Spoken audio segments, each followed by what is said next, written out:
们家里的空调开上1天1夜能耗多少电？网上有人说10几度，也有说5、6度的。今天咱们用这个电量监测仪监测一下，看到底能耗多少电。首先说一下测试环境啊，这个卧室大概14个平方左右，上面是一个挂机空调。看这个挂机空调就长这样，这个是它的名牌，是一个1级能效的空调啊。卧室呢还有个阳台，但是阳台这个窗户是开着的哈。咱们在这个窗户外边放了一个温度计，现在室外的温度是30度3，室内的桌子上也放了个温度计，现在是25度8。空调咱们设置的是26度制冷，这个温度正好，如果再冷的话就受不了了。这个空调已经开了有一会儿了，咱们看现在实时的功率是400多瓦啊。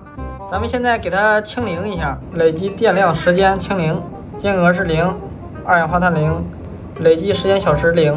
咱们全程记录室内室外的温度，今天咱就看看它一晚上能耗几度电。Later， 咱们先来看一下室外的温度，从晚上10点开始31度左右，一直到早上的5点是30度，然后一直温度上升，直到下午的2点钟，温度是38度，一直到晚上的9点。降到了32度，温度还是比较高的哈。再来看室内的温度，晚上10点29度开启空调，11点是26度，一直保持到26度左右，温度保持的还可以啊。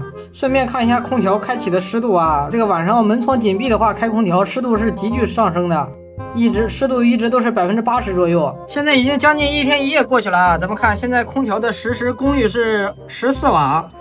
咱们看电量耗的是3.9度电，不到4度，确实挺省电啊。